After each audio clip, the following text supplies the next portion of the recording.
Hello, good morning.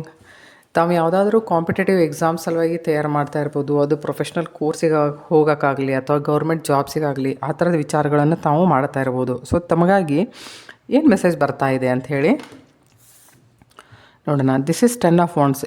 ಇದರ ಅರ್ಥ ಕಂಪ್ಲೀಷನಿಗೆ ಬರ್ತೈತಿ. ಆದ್ರೆ ಹೆಂಗೆ ಅಂತಂದರೆ ಕಂಪ್ಲೀಷನಿಗೆ ಬರ್ತಾ ಬರ್ತಾ ನೀವು ಜಾಸ್ತಿ ಸ್ಟ್ರೆಸ್ ಔಟ್ ಆಗ್ಬೋದು, ನಿಮಗೆ ಬರ್ಡನ್ ಅಂತ ಫೀಲ್ ಆಗ್ಬೋದು, ನಿಮಗೆ ಸ್ಟಡಿ ಓವರ್ಲೋಡೆಡ್ ಅಂತ ಅನ್ನಿಸ್ಬೋದು. The best remedy is time management. Okay, but ಇದು ಕಂಪ್ಲೀಷನ್ ಕಾರ್ಡ್. ಇದು ನೀವೇನೇ ಮಾಡಿದರೂ ಕಂಪ್ಲೀಟ್ ಮಾಡ್ತೀರಿ. ಸರಿ, ಹೆಂಗೆ ಕಂಪ್ಲೀಟ್ ಮಾಡಿ. Devil card is there.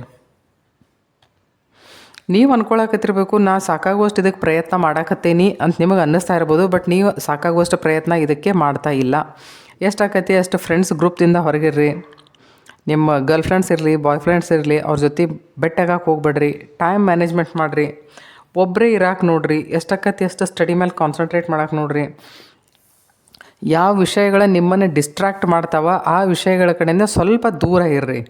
ಇದಕ್ಕೆ ಹೆಂಗೈತಿ ಅಂತ ನಿಮ್ಗೆ ಅನ್ನಿಸ್ತಿರ್ಬೋದು, ನಾನು ಹಾರ್ಡ್ ವರ್ಕ್ ಮಾಡಾಕತ್ತೇನೆ ಅಂತ ನಿಮಗೆ ಅನ್ನಿಸ್ತಿರ್ಬೋದು. ಬಟ್ ಈ ಕಾರ್ಡ್ ಏನು ಹೇಳ್ತೈತಿ ಅಂದರೆ ನೀವು ಹಾರ್ಡ್ ವರ್ಕ್ ಮಾಡ್ತಾ ಇಲ್ಲ ಅಂತ ಹೇಳ್ತಾ ಇದೆ. So do hard work. ಒಂದು ಎಲ್ಲಿವರೆಗೂ ಎಕ್ಸಾಮ್ಸ್ ಆಗೋದಿಲ್ಲಲ್ಲ ಅಲ್ಲಿವರೆಗೂ ಮನ್ಯಾಗ ಇದ್ದುಬಿಡ್ರಿ, ಅಥವಾ ನಿಮ್ಮ ಸ್ಟಡಿ ರೂಮ್ನಾಗ ನಿಮ್ಮನ್ನು ನೀವು ಬಂದ್ ಮಾಡ್ಕೊಂಬಿಡ್ರಿ. ಏನೈತಿ, ನೀವು ಸ್ಟಡಿ ಅಷ್ಟೇ ಮಾಡೋದು, ಮತ್ತೇನೂ ಇಲ್ಲ. Because obstacles are coming. Okay, ace of wands.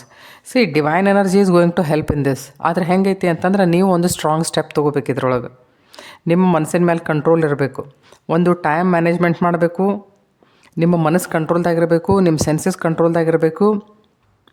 ಮತ್ತು ಯಾವುದಾದ್ರೂ ಇದೇ ಸಬ್ಜೆಕ್ಟ್ ನನಗೆ ಲೈಕ್ ಆಕತಿ ಅಂತ ಒಂದೇ ಸಬ್ಜೆಕ್ಟ್ ಓದಕ್ಕೆ ಹೋಗ್ಬಿಡ್ರಿ. ಎಲ್ಲ ಸಬ್ಜೆಕ್ಟಿಗೂ ಬೇರೆ ಬೇರೆ ಟೈಮ್ ಕೊಡ್ರಿ. Time management is a best remedy for this. Thank you.